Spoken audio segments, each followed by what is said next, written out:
अगर कोई ये हिंदू सोचता है कि इस्लाम धर्म नहीं रहेगा, मिट जाएगा, तो वो उसकी गलतफहमी है। मोहन भागवत ने कहा है तो कम से कम आज उनको इस बात का एहसास तो हुआ। इस्लाम भारत में कहीं विदेश से नहीं आया। आदम अलैहिस्सलाम और हव्वा ये दोनों लोग जन्नत से जो है उतारे गए। हिंदुस्तान की सरजमीन जो पहले हिंदुस्तान में थे, श्रीलंका, वहाँ पे ये लोग उतारे गए। और इस्लाम तब से है, इस्लाम जब से है और रहेगा, कोई उसको मिटा नहीं सकता। ये भागवत जी कह क्या रहे हैं, उनके कहने से न इस्लाम आया है, न उनके कहने से खत्म होगा। हिंदू भाइयों की धार्मिक भावनाओं की कदर करते हैं, लेकिन ये एक तरफा नहीं चलेगा, ये दोनों तरफ से होना चाहिए। हमारी भी तो कुछ भावनाएं हैं। आपकी भावना है, आप गाय को माता का दर्जा देते हैं, माँ मानते हैं। हम गाय का गोश्त नहीं खाते, हालांकि हमारे यहाँ मनाही नहीं है इस्लाम में। हम तो मांग करते हैं, हम तो बराबर कहते हैं कि आप पूरे हिंदुस्तान में इस पे पाबंदी क्यों नहीं लगाते? आप गाय को राष्ट्रीय पशु घोषित क्यों नहीं करते? गाय के नाम पे तो लगातार हमको मारा जाता है, हमारी माँ ब्लीचिंग होती है। हम दुधारू गाय खरीद के लाते हैं घर पालने के लिए, तो भी हमारे ऊपर हमला होता है कि ये जो है कत्ल खाने में भेजने के लिए ये जो है गाय ला रहे हैं। आप भाजपा की हुकूमत है, आपकी सियासी पार्टी है, आप कानून बना दीजिए कि पूरे हिंदुस्तान में गाय कहीं नहीं कटेगा। मुसलमानों को कहीं इससे कोई एतराज नहीं है। 1 महीने तक जब कांवड़ यात्रा चलती है तो आपने मांस की मछली की दुकानों पे पाबंदी लगा दी और उसको हमने माना। हमारे त्योहारों पे भी शराब की दुकानों को जो है आप बंद रखिए। इसके लिए भी कानून बनाइए। मिलादुन नबी के जिस दिन हमारा जुलूस निकलता है, रमजान जब हमारा पड़ता है, तो शराब की दुकानों को बंद रखा जाए। कांवड़ यात्री जब चलते हैं तो आप फूल की बारिश करते हैं, उनको फूल बरसाते हैं। हम भी चाहते हैं कि भाई हमारी भी कुछ भावना है, हमारे भी जो जुलूस निकलते हैं ये मिलादुन नबी जैसे जुलूस, उस पर भी आप फूल बरसाने का काम करिए, ताकि हमारा और आपका रिश्ता ऐसा बन जाए कि दुनिया की कोई ताकत तोड़ ना पाए और दुनिया ये न कह पाए कि हिंदुस्तान में अल्पसंख्यकों के साथ कहीं ना कहीं से ज्यादती और जुल्म होती है। डीएम एसएसपी फूल बरसाते हैं तो वो हमारे जुलूस में भी आप बरसाइए। हमारे मोदी जी के कितने भाई बहन हैं, हमारे योगी जी के कितने भाई बहन हैं, हेमंत बिस्वा शर्मा के कितने भाई बहन हैं, आप पता कर लीजिए ना। ऐसा नहीं है कि मुसलमानों में ही बच्चे ज्यादा पैदा होते हैं। साथियों, बहुत बहुत स्वागत है खुशखबरिया में।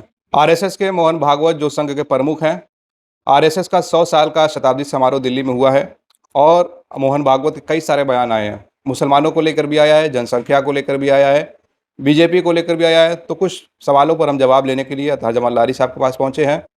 उनका एक बयान काफ़ी वायरल कल से हो रहा है इस्लाम के मामले पर। उन्होंने कहा है कि इस्लाम जब पहले दिन भारत में आया तभी से यहाँ है और आगे भी रहेगा। मैंने ये बात पिछली बार भी कही थी, इस्लाम नहीं रहेगा ये सोचने वाला हिंदू सोच का नहीं है। हिंदू सोच ऐसी नहीं होती। दोनों और ये विश्वास बनेगा तभी संघर्ष खत्म होगा। पहले ये मानना होगा कि हम सब एक हैं। तो इस पर बातचीत करने के लिए अतहर जमाल लारी साहब से जवाब लेंगे। मोहन भागवत ने जो शताब्दी समारोह में बातें कही हैं, सबसे पहला तो सवाल यही है कि जो इस्लाम के हवाले से उन्होंने कहा कि इस्लाम जब से भारत में आया है तब से और आगे भी रहेगा। अगर कोई हिंदू सोचता है कि नहीं रहेगा तो ये हिंदू सोच वाला नहीं है। मुसलमान इसको कैसे देखता है? देखिए, इस्लाम भारत में कहीं विदेश से नहीं आया। जहाँ तक हमें जानकारी है, आदम अलैहिस्सलाम और हव्वा ये दोनों लोग जन्नत से जो है उतारे गए। हिंदुस्तान की सरजमीन जो पहले हिंदुस्तान में थे, श्रीलंका, वहाँ पे ये लोग उतारे गए। और इस्लाम तब से है, ऐसा नहीं है कि ये जो लोग कहा जाता है कि 1400 बरस से है। 1400 बरस से तो उसका नाम दिया गया, हमारा प्रॉफिट हज़रत मोहम्मद मुस्तफ़ा सल्लल्लाहु अलैहि वसल्लम जब दुनिया में आए तब इस्लाम उसका नाम दिया गया। इसके पहले तो हमारे ऊपर से कई किताबें नाजिल हुई। अल्लाह ताला ने जो है तौरेत, इंजील, ज़ब्बूर, ये तमाम किताबों को उन्होंने नाजिल किया। जिसको किसी किताब को यहूदी मानता है, किसी किताब को ईसाई मानता है, किसी किताब को पारसी मानता है। तो ऐसा ये चीज़ नहीं है। आखिर में जो है जब इन किताबों में इनमें हेर फेर कर दिया गया, इसमें दखलंदाजी उन किताबों में कर दी गई, तब अल्लाह ताला ने जो है ये सबसे आखिर में कुरान शरीफ को उतारा। और वो साल में जो है, साल भर में जो है वो पूरी एक एक आयत नाजिल होती गई। और हमारे प्रॉफिट हज़रत मोहम्मद मुस्तफ़ा सल्लल्लाहु अलैहि वसल्लम उस वक्त कलम पेन नहीं होता था, तो पत्थरों पे लिख लिख के जो है वो उसको जो है एक जगह एग्जैक्ट किया गया, जो कुरान शरीफ के रूप में हमारे सामने आया। और उस वक्त इस्लाम उसका नाम दिया गया हज़रत साहब के बाद से जो है। नहीं तो ये धर्म आज का तो है नहीं भाई। हिंदू धर्म में लोग कहते हैं कि शिव और पार्वती से है, हम कहते हैं कि आदम और हव्वा से हमारा ये धर्म है और सबसे प्राचीन धर्म हम इसको मानते हैं। तो जहाँ तक हमारे भागवत जी का कहना है, ये कोई विदेशी धर्म नहीं है, ये हिंदुस्तान का ही है। ये ज़रूर है कि ये धर्म पूरे दुनिया में फैला, हमारे प्रॉफिट जो है मदीना और मक्का में जो है वो रहे, वो अलग बात है। लेकिन ये जो है हमारा अपना हिंदुस्तान का ही धर्म है और पूरे दुनिया में जो है ये फैलता गया। तमाम लोगों ने जो है जो लोग दूसरे बुत परस्ती में और तरह तरह के चीज़ों में हामिल थे, कभी बच्चियों को दफन कर देना, तमाम जाहिलियत थी, वो इस्लाम हमारे प्रॉफिट आखिरी मोहब्बत सल्लल्लाहु अलैहि वसल्लम के आने के बाद ये तमाम कुरीतियाँ ख़त्म हुई और इस्लाम जब से है और रहेगा, कोई उसको मिटा नहीं सकता। ये भागवत जी कह क्या रहे हैं, उनके कहने से न इस्लाम आया है, न उनके कहने से ख़त्म होगा। ये जब तक दुनिया कायम रहेगी तब तक ये धर्म कायम रहेगा, इसको मिटाने वाला कोई नहीं है। और उन्होंने ये बात सही कही है, ठीक है, मैं उनकी बात की तायद करता हूँ कि अगर कोई ये हिंदू सोचता है कि इस्लाम धर्म नहीं रहेगा, मिट जाएगा, तो वो उसकी गलतफहमी है। किसी भी कीमत पे इस धर्म को मिटाया नहीं जा सकता। इस धर्म में हमारे धर्म के मानने वाले आज करोड़ों ऐसे लोग हैं जिन्होंने कुरान को अपने सीने में रख लिया है। वो हाफिज हैं, हाफिजा कर लिया, उनको ज़ुबानी याद है और उसको हिफ्स कर लिया है। तो इस्लाम को कौन मिटा सकता है? ये मिटने वाला नहीं है। और उनको पॉजिटिव ले रहे हैं या नेगेटिव? नहीं, मोहन भागवत ने कहा है तो कम से कम आज उनको इस बात का एहसास तो हुआ कि इस्लाम को मिटाया नहीं जा सकता। और जो लोग ये भारत में बहुत से साधु संत हैं और बहुत से भाजपा के नेता हैं जो ये कहते हैं कि इस्लाम धर्म को मिटा के दम लेंगे, जैसे यति नरसिम्हानंद जो है वो बराबर बोलता है, और ऐसे भी लोग हैं कि हम इसको ख़त्म कर देंगे, बर्बाद कर देंगे, तो ये धर्म को कोई ख़त्म करने वाला नहीं है, ना ख़त्म होगी। और मोहन भागवत जी को सच्चाई अगर समझ में आ गई है तो वो बात आज उन्होंने अपने ज़ुबान से कहा है। एक सवाल और है कि उन्होंने जो त्यौहार के दौरान मांसाहार पर पाबंदी लग जाती है, उस हवाले से भी कहा है कि उन्होंने कहा है कि व्रत में लोग शाकाहारी रहना चाहते हैं, अगर उन दिनों कोई ऐसा दृश्य सामने आए तो हो सकता है कि भावनाओं को ठेस पहुंचे। तो 2-3 दिन की बात होती है, समझदारी की बात है कि ऐसे समय इन चीज़ों से परहेज रखना चाहिए, तो कानून भी नहीं बनाना पड़ेगा। ऐसा है, हम अपने बिरादरान वतन यानी हिंदू भाइयों की धार्मिक भावनाओं की कद्र करते हैं, लेकिन ये एक तरफा नहीं चलेगा, ये दोनों तरफ से होना चाहिए ना। हमारी भी तो कुछ भावनाएं हैं। आपकी भावना है, आप गाय को माता का दर्जा देते हैं, माँ मानते हैं, हम गाय का गोश्त नहीं खाते, हालांकि हमारे यहाँ मनाही नहीं है इस्लाम में जायज़ है, लेकिन हम उसको दूध को ज़्यादा बेहतर मानते हैं, वो हमारे लिए फ़ायदेमंद है। हम आपकी भावना को आहत नहीं होने देना चाहते, इसलिए हम नहीं चाहते कि कोई मुसलमान गाय का गोश्त खाए जिससे आपकी भावना को ठेस पहुँचे, आप आहत हों। और हम तो मांग करते हैं, हम तो बराबर कहते हैं कि आप पूरे हिंदुस्तान में इस पर पाबंदी क्यों नहीं लगाते? आप गाय को राष्ट्रीय पशु घोषित क्यों नहीं करते? बहुत से लोग गाय को राष्ट्र माता की भी बात करते हैं, तो भाई गाय के नाम पे तो लगातार हमको मारा जाता है, हमारी माँ ब्लीचिंग होती है, हम दुधारू गाय खरीद के लाते हैं घर पालने के लिए, तो भी हमारे ऊपर हमला होता है कि ये जो है कत्ल खाने में भेजने के लिए ये जो है गाय ला रहे हैं। और कितनी माँ ब्लीचिंग गाय के नाम पे हुई। तो आप बनाइए ना कानून, आप भाजपा की हुकूमत है, आपकी सियासी पार्टी है, आप कानून बना दीजिए कि पूरे हिंदुस्तान में गाय कहीं नहीं कटेगा। मुसलमानों को कहीं इससे कोई एतराज़ नहीं है, मुसलमान कहीं नहीं कह रहा है कि हम गाय का मांस खाएंगे। जहां तक और मुर्गा मटन मछली की बात है, भाई दो दिन क्या, आपने कहा कि 1 महीने तक जब कांवड़ यात्रा चलती है तो आपने मांस की मछली की दुकानों पे पाबंदी लगा दी और उसको हमने माना। लेकिन हमारे भी त्यौहार होते हैं, हमारा जो है बरफ़ात होता है, ईद होता है, बकराईद होता है, और सबसे पवित्र महीना जो है वो रमज़ान का होता है। तो हमारी भी भावना को ठेस पहुंचती है जब आप शराब की दुकानें खोलते हैं और शराब बिकती हैं और शराब पी के लोग गिरे रहते हैं और शराब की दुकानें खुली रहती हैं। तो आपकी भावना के हम कद्र करते हैं, तो आप भी हमारे भावना की कद्र करिए। हमारे त्योहारों पर भी शराब की दुकानों को जो है आप बंद रखिए, इसके लिए भी कानून बनाइए। तो ना जब बंद होने लगेगी तो ना इसके लिए कानून बनाना पड़ेगा ना उसके लिए कानून बनाना पड़ेगा। लेकिन ताली दोनों हाथ से बजती है, एक हाथ से नहीं बजती। आप हमारी भावना का कद्र करें, हम आपकी भावना का कद्र करें। आप हमारे बड़े भाई हैं तो हम आपके छोटे भाई हैं। आपने एक बात ये भी कहा कि हमारा डीएनए एक है, यह हकीकत है कि हमारा खून और आपका खून एक है। अगर उसको काट के रख दिया जाए तो कोई माई का लाल दुनिया में ऐसा साइंटिस्ट पैदा ही नहीं हुआ है जो ये बता दे कि ये मुसलमान का खून है, ये हिंदू का खून है, हिंदू को मुसलमान का खून चढ़ता है, मुसलमान का हिंदू को खून चढ़ता है। कहीं जात बरादरी का इसमें कोई झगड़ा ही नहीं है। कि जो है रमज़ान में शराब बंद हो, ईद मिलादुन्नबी पर बंद हो, लेकिन वो तो उनके त्यौहार पर भी शराब बंद नहीं होती, तो आपके त्यौहार पर सिर्फ बंद क्यों? भाई तो हमारी भी तो भावना कहीं ना कहीं से आत होती है। आप अपने त्यौहार पे भी शराब अच्छी चीज़ है। आपके धर्म में है कि शराब पीना जायज़ है? अगर आपके धर्म में शराब पीना जायज़ है तो ठीक है, बोलिए कि हमारे धर्म में ये सब चीज़ें जायज़ हैं। लेकिन आपके धर्म में भी कहीं से भी शराब हमारे ख्याल से जायज़ नहीं है। जो पीने वाले लोग हैं वो गलत करते हैं, और शराब पे पाबंदी आयद होनी चाहिए। बहुत से स्टेट में पाबंदी आयद है।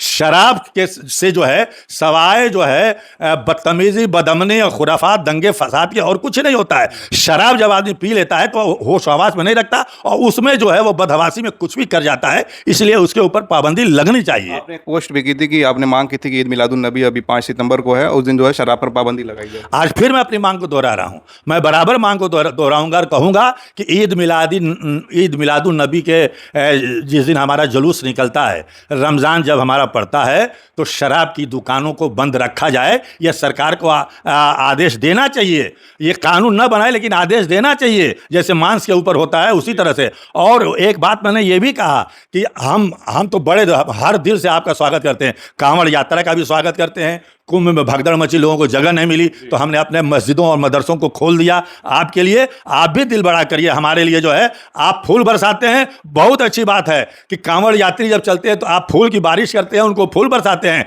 हम भी चाहते हैं कि भाई हमारी भी कुछ भावना है, हमारे भी जो जुलूस निकलते हैं ईद मिलादुन नबी जैसे जुलूस, उस पर भी आप फूल बरसाने का काम करिए, ताकि हमारा और आपका रिश्ता ऐसा बन जाए कि दुनिया की कोई ताकत तोड़ ना पाए, और दुनिया यह न कह पाए कि हिंदुस्तान में अल्पसंख्यकों के साथ कहीं ना कहीं से ज्यादती और जुल्म होती है।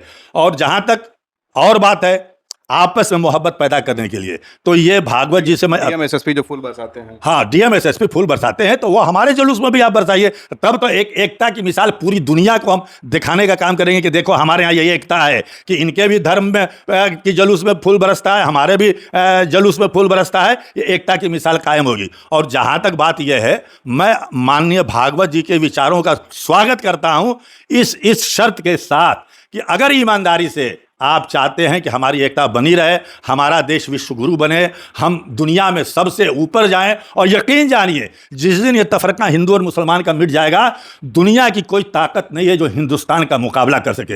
हिंदुस्तान नंबर 1 का देश बनेगा, लेकिन आप ही की सियासी पार्टी है भारतीय जनता पार्टी, आप ही का विंग है विश्व हिंदू परिषद, आप ही का विंग है बजरंग दल, आप ही का विंग है दुर्गा वाहिनी, आप ही की तमाम सेवा समितियों के नाम से लेकर के तमाम सैकड़ों आपके विंग हैं। और उन विंगों द्वारा क्या कहता है विश्व हिंदू परिषद, किस तरीके से हमारे खिलाफ जहर उगलता है, कुछ साधु संत किस तरीके से हमारे पैगंबर और इस्लाम के बारे में गुस्ताखी करते हैं, बजरंग दल के लोग किस तरीके से मस्जिदों के सामने हुड़दंग करते हैं, मस्जिदों पर झंडा फहराते हैं, किस तरीके से हमारी मस्जिदों और मज़ारों और खानकाहों और मदरसों को तोड़ा जा रहा है, हेमंत विश्व शर्मा किस तरीके से मुसलमानों को बंगाली मुसलमान करके उनके कितने मकानात उजाड़ दिया गया, उनको बेघर कर दिया गया। तो भागवत जी से हमारी गुजारिश है कि इस पे भी लगाम लगाने की जरूरत है। और आप ऐसे लोगों को पार्टी से निकालिए, भाजपा से, जो नफरत पैदा करते हैं, जो देश को जो के अमन और अमान को खतरा पैदा जिनसे है, जो देश के अमन और चैन को बर्बाद करना चाहते हैं। ऐसे ऐसे बयानात आते हैं, ऐसे ऐसे सड़कों पे नारे लगते हैं जिन नारों को हम जिक्र नहीं कर सकते। भागवत जी आपके कान में भी वो बातें जाती होंगी, तो आखिर आपकी बात क्यों नहीं मानते? आप विश्व हिंदू परिषद और बजरंग दल जैसे संगठनों पर लगाम क्यों नहीं लगाते? आप क्यों नहीं कहते कि वो भी भाईचारा का संदेश दें, वो भाईचारा हमारे साथ निभाएं? हम तो हर तरीके से, हमने तो कई लाख मुसलमानों ने कुर्बानी दी है। हमारे उलमाए कराम ने 2 लाख उलमाए कराम ने इस देश की आज़ादी के लिए 1837 से लेकर के जो है आज़ादी तक जो है हमारे उलमाओं को जो पेड़ों पे लटका दिया गया, उनको फांसी की सजा दे दी गई। हमने तो हमारे हम उलमाए कराम ने तो फतवा दिया कि अंग्रेज़ों की फौज में भर्ती नहीं होना है, अंग्रेज़ों के खिलाफ लड़ाई लड़नी है। तो हमने तो कुर्बानी दी है। तो हमको जितना इस देश से प्रेम है, हमारे पास वो सीना नहीं है। मैं हनुमान तो हूं नहीं जो सीना चीर के दिखा दूं कि हमारे सीने में इस देश के लिए कितना दर्द है। और हमारा कुरान कहता है, हमें इस बात की तालीम दी जाती है मदरसों में कि जिस देश में रहो उस देश से गद्दारी मत करना, वो देश तुम्हारा वतन है, उसके लिए जरूरत पड़े तो जान की कुर्बानी दे देना। और आज भी हम तैयार हैं, अपने देश के लिए जरूरत पड़ेगी तो हमने आज़ादी के लिए जो कुर्बानी दी और देश को बचाने के लिए फिर हमारी जहां जरूरत पड़ेगी हम कुर्बानी देने के लिए तैयार हैं, हमारे लड़के कुर्बानी देने के लिए तैयार हैं। लेकिन आपसी भाईचारा बहुत जरूरी है। भागवत जी इसको आप आगे बढ़ाइए, आप इसको आगे बढ़ाइए। आप तमाम उलमाए कराम और साधु संतों की बैठक बुलाइए। जमात उलमा ने यह काम शुरू किया था, लेकिन वो बहुत आगे नहीं बढ़ पाया, क्योंकि आपके कुछ लोगों के बयानात ऐसे आने लगे। उन बयानात पे रोक लगाइए। हम तो दोस्ती का हाथ हमेशा चाहते हैं। ये देश हमारा है, हमने कुर्बानी दी है। आप भी आगे आइए और सबको ले करके हम साथ चलें। एक आखिरी सवाल कि उन्होंने जो है जनसंख्या नियंत्रण के हवाले से एक बात कही। कांग्रेस के ज़माने में मुझे याद है कि कहा जाता था कि हम दो हमारे दो, लेकिन अब उन्होंने कहा है कि जो है जनसंख्या आप एक परिवार में कम से कम 3 बच्चे होने चाहिए, उससे ज़्यादा नहीं। तो इसको आप कैसे देखते हैं? देखिए, हमारे यहाँ बच्चों पे रोक लगाने की मनाही है, रोक नहीं लगा सकते, लेकिन आज का मुसलमान पढ़ा लिखा है। आप रेशियो निकाल लीजिए, सेंसस करा लीजिए, देखिए मुसलमानों के यहाँ भी बच्चों की पैदाइश बहुत कम हो रही है। और आजकल जो बच्चे हो रहे हैं ना, वो सब हॉस्पिटल में हो रहे हैं। और हॉस्पिटल में जो बच्चे पैदा होते हैं ऑपरेशन से, तो 3 से ऊपर बच्चे पैदा हो ही नहीं सकते। तो आप जनसंख्या नियंत्रण होना चाहिए। मुसलमान को तालीम दीजिए ना, हमको शिक्षा दीजिए ना, तो हम जब शिक्षित रहेंगे तो हम इस बात को सोचेंगे। और ये सही बात है कि जनसंख्या बढ़ना नहीं चाहिए। जनसंख्या बढ़ेगी तो हमको रोजी रोटी नहीं मिल रही है, दवाई नहीं मिल रहा है, रोजगार नहीं मिला, तमाम समस्याएं हैं। तो इसके लिए कानून बनाने की जरूरत नहीं है। आपसी भाईचारा बढ़ाएंगे, आप हमको शिक्षित करेंगे, हम शिक्षित होंगे तो जरूर। और आज उठा के देख लीजिए, हमारी जनसंख्या जो है धीरे धीरे कम होती जा रही है। अगर हिंदू समाज की भी जनसंख्या में कमी आई है, तो हमारे समाज में उससे ज्यादा कमी आई है। पूरे समाज के लिए उन्होंने कहा है, सिर्फ एक समाज को टारगेट नहीं किया। नहीं तो सारे समाज के लोगों को ठीक है, शिक्षित होना चाहिए और जनसंख्या पे नियंत्रण होना चाहिए, हम नहीं कहते हैं, लेकिन जबरदस्ती हम बच्चा गिरवा दें, ये करें, तो हमारे यहाँ ये जायज़ नहीं है। एक परसेप्शन भी मुसलमानों के हवाले से शुरू से रहा है कि मुसलमान ज़्यादा बच्चा पैदा करते हैं, इसकी क्या हकीकत है? नहीं, हकीकत एकदम गलत है। आप सेंसर कराइए ना, तमाम रिपोर्ट आई हैं, तमाम भाजपा के एक से एक नेता हैं या अपोजिशन के एक से एक नेता हैं जिनके 8-8, 9-9, 4-4, 6-6 बच्चे हैं। हमारे मोदी जी के कितने भाई बहन हैं, हमारे योगी जी के कितने भाई बहन हैं, हेमंत बिस्वा शर्मा के कितने भाई बहन हैं, आप पता कर लीजिए ना। ऐसा नहीं है कि मुसलमानों में ही बच्चे ज़्यादा पैदा होते हैं, सब में बच्चे पैदा होते हैं। और ये तो मुसलमानों फिर ये क्यों दाग लगा? ये तो मुसलमान भाई, ये तो भाजपा और बजरंग दल और आरएसएस का एक प्रचार है कि इनके 4 और 40 बच्चे, ये दीवालों पे लिखा जाने लगा। कांग्रेस के समय से ही। कांग्रेस के समय से। तो ये बताइए, कांग्रेस को हमेशा आरएसएस ने समर्थन दिया है। अभी मोहन भागवत जी ने कहा ना कि हर पार्टी ने हमें समर्थन दिया, समन्वय रहा है। तो कांग्रेस जब तक थी, आरएसएस ने हमेशा कांग्रेस का समर्थन किया है। कांग्रेस के पॉकेट में तो हर तरीके के जीव जंतु होते हैं। जब जहां चाहे तो कहीं जमात उलमा को खड़ा कर देंगे, कहीं आरएसएस को खड़ा कर देंगे, कहीं किसी को खड़ा कर देंगे, कहीं किसी मुस्लिम लीग को खड़ा कर देंगे। तो कांग्रेस के पॉकेट में तो हर तरीके के लोग रहे हैं। तो कांग्रेस के दौर में भी जो है, और आरएसएस पे जो है महात्मा गांधी की हत्या हुई थी, और इनका नजरिया जो है, हेडगेवार साहब जो आरएसएस की स्थापना की 1925 में, तो इनका टू नेशन का नजरिया रहा है, जो ये गलत रहा। और हिंदुस्तान पाकिस्तान का बंटवारा हुआ, तो उसके लिए जिन्ना जितने दोषी हैं, उतने ही दोषी जो है हिंदू महासभा और आरएसएस भी है, और उसमें कांग्रेस भी उसकी दोषी है। इसलिए हम सबको दोषी मानते हैं। आज अगर देश एक रहता तो आज हमारा देश कहां से कहां रहता। हम चाहते हैं कि देश एक रहे, आपस में भाईचारा बनी रहे। हम यही बात अपने भागवत जी से भी कहेंगे, प्रधानमंत्री जी से भी कहेंगे कि प्रधानमंत्री जी, आप भी जो बराबर हर वक्त घुसपैठिया इतने बच्चे पैदा करते हैं और आपकी ज़मीन ले लेंगे, जायदाद ले लेंगे, हम कहाँ ले रहे हैं, क्या कर रहे हैं? आप हमारी आर्थिक हालत तो देखिए, हम कितने बदहाल हैं। हम बुनकर हैं, यहाँ पे बुनकारी का काम करते हैं। आज बुनकर पलायन कर करके दूसरे शहरों में जा रहा है, इसके ऊपर तवज्जो दीजिए। तो हम मांग करेंगे कि हमारे शिक्षा पर भी जो है हम तवज्जो दी जाए। हमारे को जो एड मिलता था, वो हमारा एड बंद हो रहा है, स्कॉलरशिप बंद हो रहा है। ये बहुत सी समस्याएं, उसको रोकने का काम भागवत जी आप करें, और हम चाहते हैं कि देश आगे बढ़े। चलिए, बहुत बहुत शुक्रिया हमसे बातचीत करने के लिए। काफ़ी सारी चीज़ें जो है आपको सुनकर क्लियर हुआ होगा। मुसलमानों के हवाले से हमेशा कहा जाता रहा कि ज़्यादा बच्चे पैदा करते हैं, तो लाली साहब ने बताया कि सिर्फ मुसलमान ही नहीं, और भी धर्म के लोग ज़्यादा बच्चे पैदा करते हैं। आपका जो ज़माना है उस पहले जैसा नहीं है। लोग महंगाई से, और जैसा कि इन्होंने कहा कि हॉस्पिटल पे जो पैदाइश होती है उस वजह से भी जनसंख्या पर नियंत्रण हो रहा है। तो आप इनकी बातों से कितना सहमत, अपनी राय ज़रूर कमेंट करें। आप देख रहे थे खोज खबरिया, बनारस से मैं उबैद, बहुत बहुत शुक्रिया।